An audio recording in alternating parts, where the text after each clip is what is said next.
Before we start getting more information on Heihachi, I want to make a fun video trying to predict how his move list is gonna be. Stuff like the hits engagers, the hits mechanic, changes to some buttons. And before I do so, I have to make a disclaimer, these are just predictions. And I'm saying all of that because I read somewhere that Harada doesn't like when people give ideas, as people could just claim that they stole them, and that brings them like a lot of trouble. So this video are just predictions. If the final version is anything similar to what I'm saying here, just coincidence, and I cannot claim that they stole anything from this video. With that out of the way, I don't want to jinx it. I really like this character, so I don't want to risk making this character less fun because of it. Let's just start with the hits engagers, okay? They usually give you like 5 moves that have this property, and I think that one of them is going to be a completely different, like completely new move with new animation. So I'm gonna try to guess 4 of them. The first one on the list is the up forward 4, and the reason is this is a low crushing attack, which is nice, but he already has this in the neutral. So if you predict they're gonna do a low attack, you could just go for up 4-3-4, which is plus on block, launches on normal hits in this game. So the main use for this one was actually at the wall. When you finished your wall combo, if you had a read, they would do a toe kick or a low get up kick. You could do up 4-4 because his combos, the wall combos that he had, didn't give him like a huge framing advantage or anything like that. And toe kick especially was annoying to deal with. But in Tekken 8, a lot of the times you are so plus at the wall that I don't think this is going to be necessary at all. So yeah, I think they're gonna improve this button by making this a hits engager, and that way it's more useful in the neutral. They also often make some punishers hits engagers as well. I think 2 of his attacks are going to be like that. The first one is not down forward 1-2, and I really hope so because Reina has down forward 1-2 hits engager. It doesn't feel as satisfying as his down forward 1-2, as I mentioned in a previous video. So actually I think they're gonna make his forward 1+2 a hits engager, and it makes a lot of sense. In this game, his 12 frame punishers are kind of whack because he has 1+2 and a 4-1+2, but 1+2 has just as much range as his jab, and 4-1+2, even though it deals a lot of damage because you get a guaranteed Omen Thunder God Fist on hits like that. 43, which is crazy, but it has a huge issue, which is range. And if you don't believe me, look at this clip right now.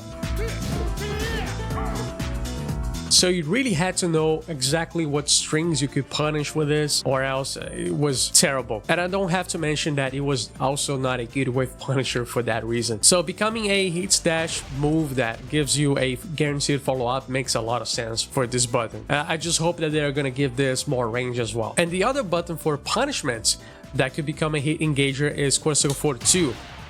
In this game, it is useful to punish stuff like Asuka's back 3 or Paul's death fist. It is bufferable because it is a quarter circle forward 2 inputs, and he doesn't have a quarter circle forward stance. He has the normal Mishima crouch dash instead. So you could use this at -15 or worse. So I can see these two becoming his hits dash or hits engager punishers. And for the last button, they also often make at least one stance button, a hits dash or whatever. So I think Raijin one is going to be that. In this game it launches, and if you get a parry with it, because the stance itself is a punch parry, which is super sick. So if you parry something and then do this as a follow-up, it's guaranteed. It's a full launcher.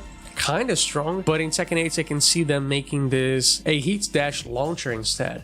So it will make a lot of sense. On top of that, I think they're gonna give the assistants more follow-ups as well. Now for heat mechanics, I think this is where it can get very exciting.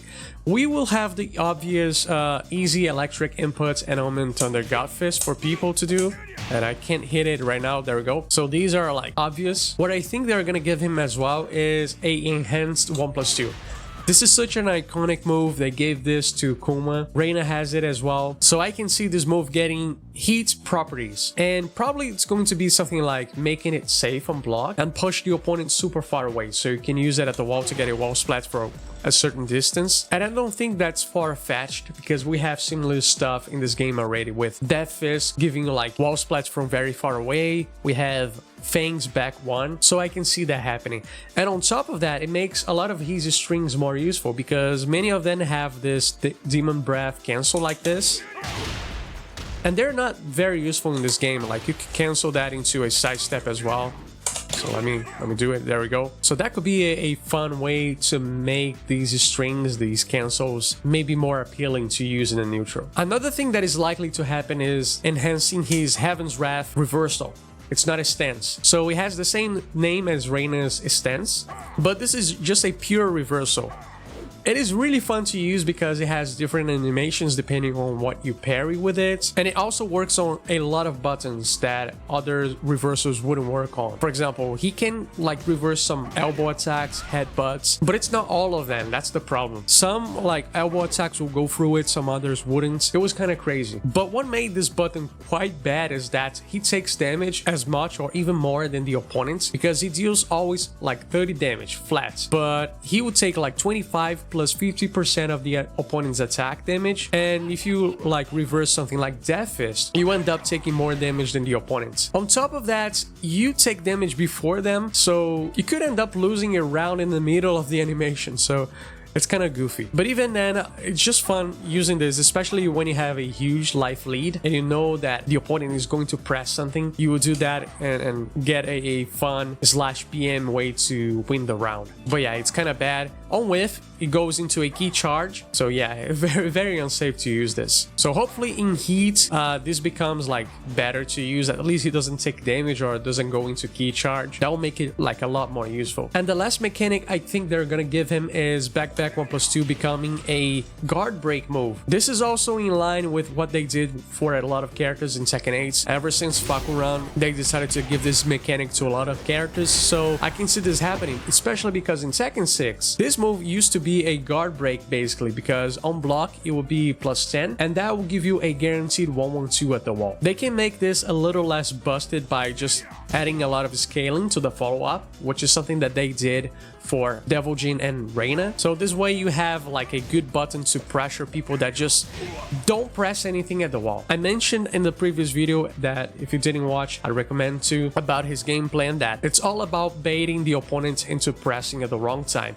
But when they don't do that, you have to go for some janky stuff like full crouch mix up with this and really like commit to options that if they suddenly decide to press, you like take a big risk.